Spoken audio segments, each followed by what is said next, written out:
Voilà une petite vidéo qui était une vidéo à la demande.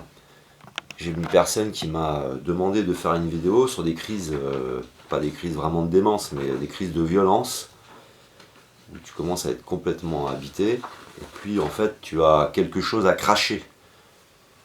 Quelque chose te fait du mal, et tu as quelque chose à cracher. C'est un petit peu à l'image des crises d'adolescence, où on voudrait pousser, et parfois ces crises où tu es complètement habité peuvent être pendant cette période d'adolescence, mais peuvent être continuelles jusqu'à 40, 50 ans, jusqu'au jour où tu vas faire une crise cardiaque, quoi, où ton corps va lâcher, parce que ça te fait souffrir psychologiquement, mais ça te fait souffrir aussi physiquement.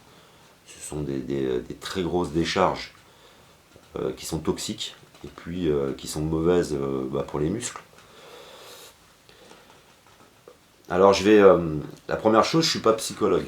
Ça veut dire que j'ai beaucoup lu, mais j'ai pas beaucoup retenu les termes, etc. J'ai beaucoup essayé surtout de comprendre et de posséder cette compréhension. J'ai essayé de trouver des outils, et tout un tas d'outils que j'ai utilisés pour moi, parce que j'avais aussi parfois une violence, moi, qui était beaucoup moins extérieure, c'est-à-dire que j'exprimais très peu à l'extérieur, mais j'avais une forme de violence intérieure, des décharges de violence intérieure, et je me contenais, j'arrivais à ne pas les laisser trop comme ça sortir. Donc tout ça, il y a des explications. La première chose qui est la plus importante, c'est que je ne fais pas le travail à la place de l'autre.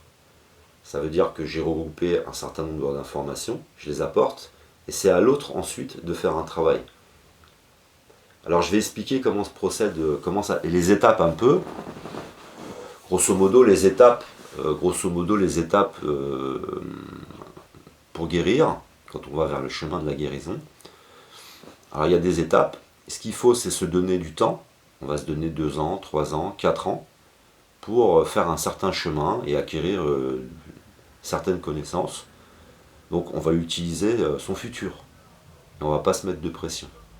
Mais on va vraiment utiliser son temps, presque passionnément, pour se libérer et guérir.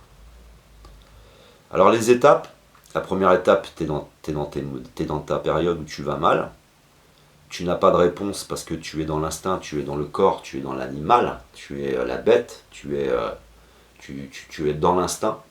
Donc c'est intéressant de regarder la vidéo entre les rivalités entre père et fils. Il faut la regarder avant de regarder d'ailleurs cette vidéo, ça serait préférable. Parce que ça va vous donner déjà beaucoup d'informations sur lesquelles j'ai pas envie de revenir, sinon ça va être encore une vidéo très longue. Donc tu as des étapes. La première étape, donc tu vis tes choses comme ça, tu es très dans l'instinct. Tu subis, donc tu subis ton corps, tu subis ton passé, tu subis ton présent avec les situations dans lesquelles tu vis qui sont très vastes, puisque il y a la politique qui influence ta vie, il y a tout un tas de choses. Et puis tu subis ton futur, puisque étant dans une mauvaise situation, tu n'arrives pas à te projeter dans un futur heureux. Les personnes qui vivent ça, par exemple, s'imaginent souvent, ils se disent oh, un jour je rencontrerai quelqu'un qui me sortira de tout ça. Ou alors ils disent un jour je gagnerai au loto et ma vie va changer. Et en fait, tu gagnes au loto, tes valises, tu les as toujours. Et ça peut être catastrophique de gagner au loto avec des valises. Et ça peut être catastrophique de rencontrer quelqu'un dans cette situation. Donc les solutions existent, elles ne sont pas faciles d'accès, malheureusement, comme je l'explique, puisqu'on ne nous enseigne pas tout ça. Alors on se retrouve comme ça un jour face à cette réalité, et avec souvent la solution de devoir aller voir un spécialiste qui coûte cher. Donc, comme je parle de spécialiste, il ne faut pas hésiter, c'est aller voir quelqu'un qui va vous accompagner dans le temps, qui va vous apporter des clés, des éléments, peu à peu, pour vous délivrer. Et je sais que, et c'est là où est le problème, c'est que je ne suis pas pour me substituer aux psychologues, mais en même temps, on n'a pas accès facilement, alors qu'est-ce qu'on fait? Donc je vais le faire, je me substitue et puis j'essaye d'aider comme je peux. Alors, donc il y a un chemin, il y a des étapes. La première, c'est l'instinct, on est là, on est la bête, on subit. Puis à un moment donné, grâce à un certain nombre de choses, un certain nombre d'informations, grâce à Internet, un bouquin sur lequel on tombe, un copain qui vous dit tiens, je me suis sorti d'une chose. On commence à se dire il y a peut-être des solutions pour se sortir de tout ça. Il y a peut-être un moyen de sortir du côté de ce côté bête pour essayer d'utiliser son intelligence et son énergie de façon intelligente et constructive. Alors on commence à entreprendre un peu une quête, on cherche comme ça, est-ce que je vais trouver la solution? Ensuite on va trouver la solution, un début de solution. Moi par exemple, quelqu'un qui s'en est sorti, on va tomber sur un psychologue, on va tomber sur quelqu'un de psychologue, qui est psychologue. Alors, il y a des étapes, on est la bête, après on commence à s'intéresser à tout ça. Ensuite, on va commencer à comprendre, on va acquérir des connaissances, et ensuite, on va pouvoir, grâce à tout ça, agir. Donc, on va commencer à s'élever, avoir tout un tas de connaissances. Grâce à ces connaissances, on va pouvoir utiliser son corps d'une autre façon, c'est se libérer en agissant sur son environnement direct, en agissant sur soi, sur son soi, qu'est-ce qui me fait souffrir, qu'est-ce qui me met dans cet état-là, parce que tout est réparable, c'est réparable. Et ça, c'est un chemin à entreprendre seul. Et quand je dis seul, ça ne veut pas dire pas accompagné d'un psychologue ou autre, c'est un chemin où là, on va décider, sous aucune pression extérieure, c'est pas je le fais pour rendre service à ma femme, je le fais pour rendre service à mon mari, ou ça marche pas ça. Ça c'est plutôt laisse-moi encore du temps, je vais faire quelque chose, je ne fais rien. Et donc il faut y aller quoi. Il faut y aller, et se délivrer de ce mal. C'est vivre cet exorcisme. On va s'exorciser. On va essayer de trouver tout un tas d'outils, d'informations, de connaissances. Ça va nous amener à une autre façon de penser complètement différente, qui va nous emmener donc à un comportement complètement différent. Et peu à peu, doucement, ta vie commence à changer. Et tu commences donc à utiliser ce corps physique, tu vas utiliser ton énergie et ce corps physique pour changer ta vie et changer ton environnement. Donc tu dois faire cette démarche et tu dois la faire seul, quoi. Tu dois être motivé pour le faire et aller jusqu'au bout. Puis c'est passionnant. Et puis c'est quand même mieux de passer du temps à apprendre des choses qui vont servir à vos enfants, qui vont servir à vos copains, à vos copines, etc. Et que vous allez pouvoir, entre guillemets, transmettre aux autres, un petit peu comme un antivirus, un petit peu comme on peut prendre plusieurs représentations, comme un vaccin que vous allez pouvoir offrir aux autres. Parce que vous rencontrerez très vite des personnes où vous vous rendrez compte qu'ils sont comme vous et que vous pourrez les aider. Et puis, ayant vécu la chose, ça prendra chez l'autre tout son sens, il sera tout de suite à l'écoute, et ça vous permettra de devenir, en quelque sorte, un peu un guérisseur, et de délivrer les autres ensuite de ce mal. Donc il y a tout un tas de bénéfices à aller jusqu'au bout. Alors pour ceux qui vivent ces crises, je vous ai fait un dessin très rapide. Vous allez faire ce dessin. Donc, je ne sais pas si on voit bien, je vais reculer. Alors là, vous avez un cercle des préoccupations, avec 3 ronds. Et vous avez un cercle du temps, avec 3 ronds. Et vous avez un petit bonhomme. Le petit bonhomme, c'est la bête, c'est le corps. Alors on va commencer par le corps. Il faut essayer de déjà comprendre quel âge j'ai, quelle activité physique j'ai, et quelle activité a ce corps par rapport à l'énergie qu'il peut avoir. Ça veut dire que si vous êtes par exemple chauffeur, vous travaillez tout le temps en voiture, vous ne dépensez pas physiquement, vous avez toutes ces souffrances et tout ça, toute une accumulation d'énergie, tout ça, ça ne travaille pas, machin, et puis des moments, ça veut partir, quoi. C'est des châtaignes comme ça veut... Le corps demande à exister à l'extérieur, à se défouler, à évacuer des toxines, etc., etc. Donc, il faut déjà réfléchir à sa situation et se dire, j'ai quel âge? Mon corps, est-ce que je suis dans une période où mon corps change? Est-ce que donc j'ai besoin d'une activité physique, telle qu'elle soit? Et qu'est-ce que je pourrais faire de bénéfique à mon corps qui va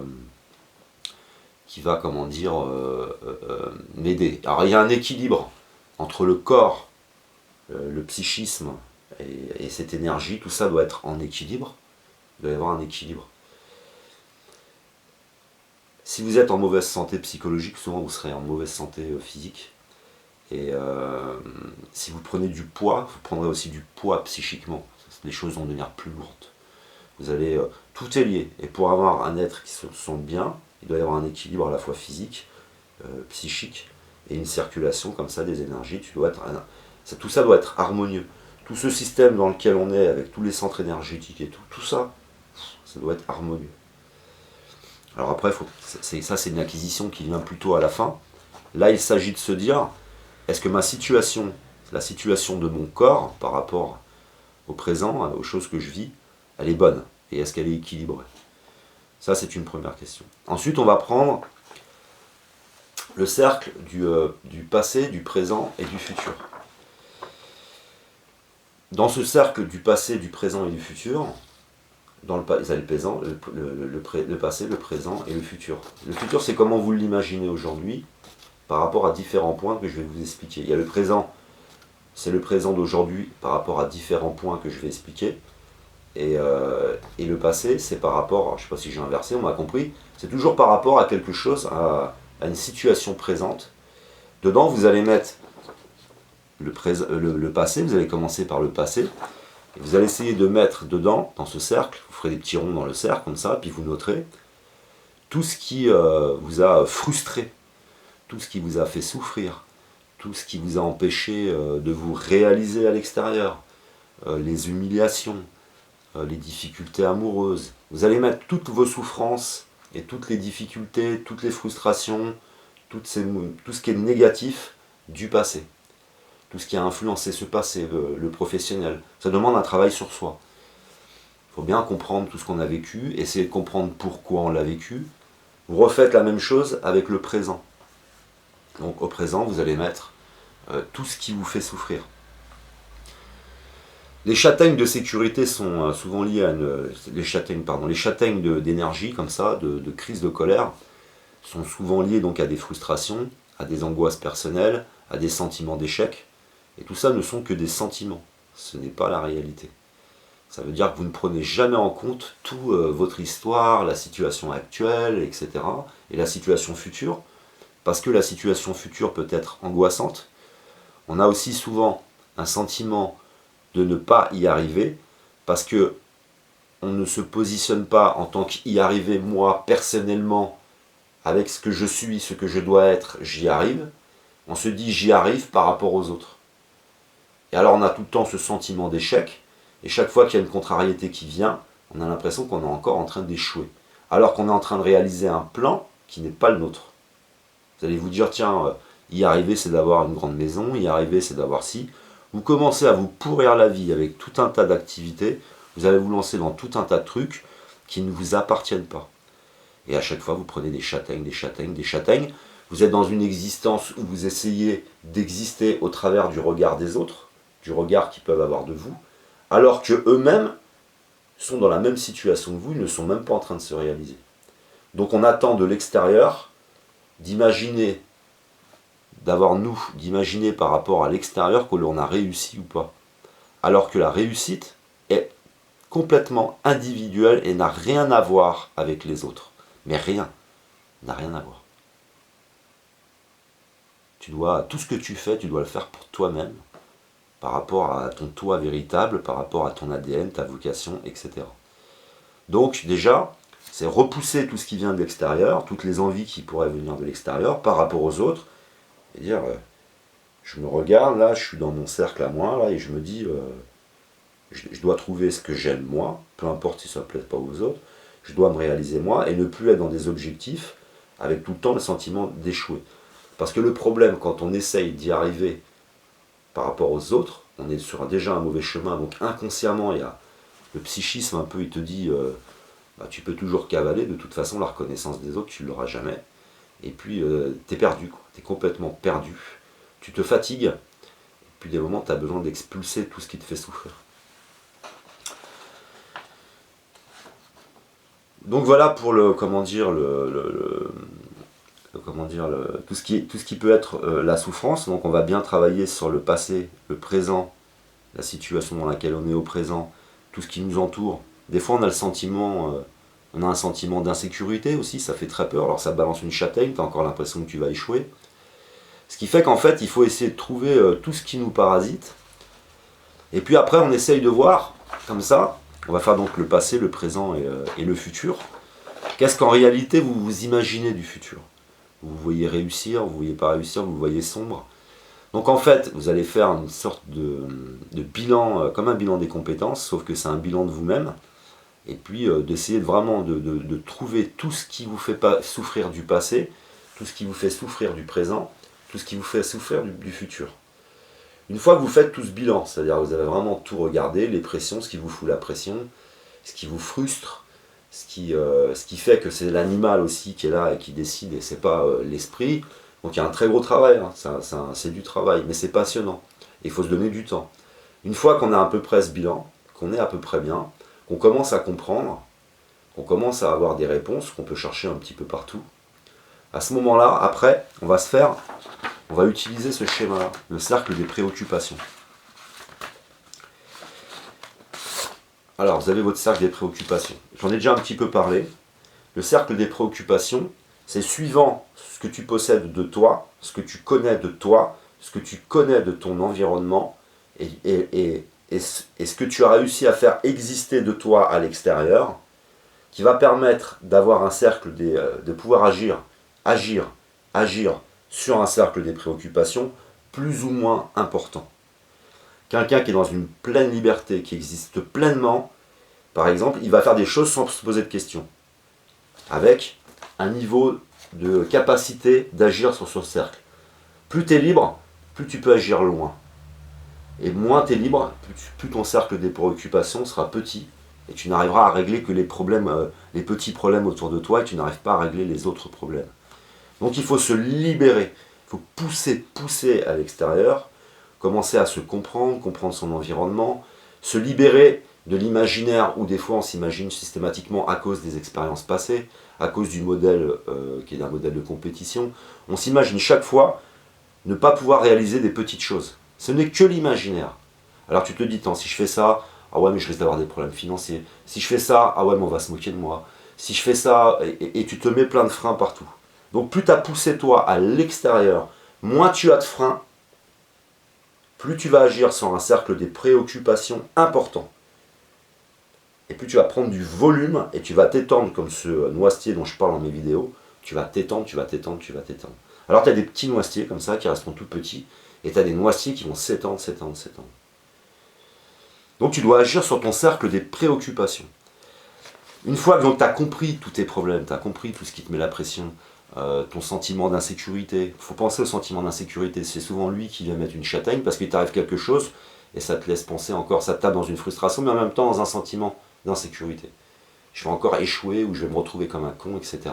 Donc on commence à tout mélanger, on remet un peu d'ordre là-dedans et ensuite on va s'attaquer à ce cercle des préoccupations. Le cercle des préoccupations, c'est à la fois des projets, donc c'est le plus petit cercle qui est autour, c'est sa vie directe, par exemple, mes enfants, j'ai une mauvaise relation avec eux, comme je commence à me comprendre, je commence aussi à comprendre mes enfants, je vais agir et me retirer de ce stress. Je vais agir sur mes enfants positivement, donc tu as tout ce qui t'entoure en premier, tout ce qui est là, qui est accessible, par exemple, j'ai toujours voulu avoir des voitures qui me coûtent trop cher, alors forcément, je suis en voiture, elle tombe en panne, je m'énerve parce que je sais que ça va me coûter encore une fortune. Alors je me libère de toutes ces choses dans le plus petit des cercles. J'ai une relation difficile avec ma femme, je commence à agir à l'extérieur et à régler les problèmes avec ma femme. J'ai des problèmes à mon travail, peut-être que je vais pouvoir changer de travail. Donc tu vas agir d'abord sur le petit cercle qui est autour. Et plus tu as une capacité à agir, plus tu vas pouvoir aller loin. Alors aller loin, après ça va être pouvoir, par exemple, entreprendre des choses qui sont beaucoup plus longues, un peu plus longues dans le temps, un peu plus difficiles, qui paraissent un peu plus inaccessibles. Et après tu vas pouvoir encore aller plus loin. Alors moi par exemple, au départ j'avais un petit cercle des préoccupations. Ensuite, à force de comprendre, etc., de me libérer, de ne plus avoir peur d'aller véritablement vers les autres, en étant moi-même, en imposant mon moi, en commençant à exister à l'extérieur, j'ai agrandi mon cercle des préoccupations. Et maintenant, plus je prends d'expérience, plus je prends confiance en moi, je vais encore aller plus loin. Maintenant, je vais m'attaquer à la politique, en lançant un mouvement citoyen. Par exemple, ça veut dire que je ne me donne plus de limites. Et j'agis de plus en plus loin et de plus en plus fort. Je me libère, je me libère. Et du coup, quand j'ai toutes les petites frustrations qui vous énervent, moi, elles m'énervaient, mais elles ne m'énervent plus. Je dis que tout ça, c'est rien, c'est pas, ça passe. Parce que tout circule librement. Et je m'exprime, je m'exprime, je m'exprime et je m'exprime. Je peux pas faire beaucoup plus. Je peux pas faire beaucoup plus pour vous aider. Il faut arriver à schématiser, à matérialiser ces choses que je suis en train de vous expliquer, à commencer à comprendre. Et après, vous allez faire ce chemin et trouver d'autres informations, commencer à vous comprendre. Mais déjà, commencer à se comprendre, c'est bien parce que dès que tu as une châtaigne qui arrive et tu as envie de tout péter, elle s'apaise. Elle ne ressort pas, elle ne circule pas librement, mais elle va bloquer et elle va ressortir doucement. Parce que tu commences à te comprendre. Tu dis, ça ne sert à rien que je m'énerve. Ça ne sert à rien. Je commence à comprendre ce qui m'arrive. Et petit à petit, je commence à comprendre ce qui m'arrive. Je commence à comprendre ce qui m'arrive. Et après, tu dis, attends, ça, cette châtaigne, là, je la veux plus, là. Je la veux plus. Et alors, ça va commencer à avancer, à avancer. Vous allez étoffer vos connaissances. Vous allez commencer à comprendre tout un tas de choses. Tout ça, ça va agir sur vous. Vous allez commencer à modifier tout ce qui vous ennuie un petit peu autour de vous directement, remettre de l'ordre, se retrouver soi, pouvoir faire des bons choix, des choix que tu ne regrettes pas, des choix qui ne te font pas du mal, petit à petit, petit à petit. Donc je suis parti d'une situation à peu près équivalente, avec un très mauvais entourage, avec tout un tas de choses qui ne me plaisaient pas, je travaillais avec des gens qui ne me plaisaient pas, et petit à petit, tout doucement, j'ai fait changer réellement mon environnement, je l'ai fait en 4 ans. Donc il faut voir, quoi, c'est du taf, c'est de la patience. Et en plus, je ne possédais pas une conscience aussi élevée il y a 4 ans. Ça veut dire que je n'avais personne pour forcément m'apporter tous ces éléments de la façon dont je vous les apporte. Donc vous avez déjà, je pense, un outil, quelque chose, quoi, une direction. Et il n'y a que vous qui pouvez prendre cette direction, agir sur vous-même, agir sur votre environnement, commencer à changer, à changer, à changer. Je crois que voilà, c'est déjà une explication qui peut être pas mal. Et vous avez besoin surtout, c'est, n'oubliez pas, un entourage riche, un entourage compréhensif, des gens d'un certain âge souvent, avec qui vous pouvez vous asseoir, parce que c'est petit à petit, en m'entourant, que ça m'a permis de me poser à côté de certaines personnes qui sont capables de t'écouter, et puis qui ont une expérience, et puis qui t'écoutent. Et ça te fait du bien avec le fait qu'ils t'écoutent. Et après, tu commences à créer un lien avec ces personnes, et puis tu es content de venir les voir en leur disant, tiens, j'ai avancé, là j'ai avancé, là j'ai avancé. Et mon entourage, c'est ça. Tiens, là j'ai avancé là-dessus, j'avance là-dessus. Et les gens s'intéressent vraiment à toi. Donc l'entourage, donc dans le cercle des préoccupations, l'entourage c'est le premier cercle. Alors, il faut commencer à agir sur son entourage et avoir un entourage sain. Mais des fois, on a une mauvaise image de soi. Alors on n'ose pas aller vers ceux qui ont une bonne image d'eux-mêmes. Il faut y aller avec de l'humilité. Il ne faut pas hésiter des fois à dire j'ai eu un mauvais parcours, j'ai fait des conneries, j'ai fait ci, j'ai envie de changer. Et ceux que vous avez le sentiment qu'ils ont une bonne image d'eux-mêmes, qu'ils sont bons, et que vous n'osez pas fréquenter, il va falloir forcer sur son cercle des préoccupations, et commencer à changer tout ça, et avoir un bon environnement. Les gens qui ont une mauvaise influence, qui ont des mauvaises activités, ils t'influencent de toute façon. Ils t'amènent leurs problèmes. Et puis ils te parlent toujours de problèmes. Et puis tu es toujours dans un monde comme ça qui est stressant. Donc petit à petit, agissez sur votre cercle des préoccupations en allant de plus en plus loin, pour vous retrouver dans une situation que vous avez choisie. Réellement. En votre âme et conscience, avec des connaissances sur vous-même, connaissances sur tout ce qui est possible. Et là, vous prenez enfin, pour une fois, la bonne décision, les bonnes décisions. Vous vivez de la manière qui vous correspond le mieux, peu importe les autres, peu importe tout un tas de trucs, et vous vous sentez bien. Et déjà, là, je peux dire que les châtaignes et les crises de nerfs, s'il y en a encore, alors il faut aller faire un tour, il faut aller faire un scanner, il faut aller faire des examens, parce que si tout va bien, si on a réussi à tout reconstruire autrement et que ça continue, c'est qu'il y a un problème, il y a un autre problème. Et moi, j'y crois pas. Je crois pas trop. C'est possible, mais j'y crois pas trop. Voilà, j'espère que ça a été... j'espère avoir été explicite.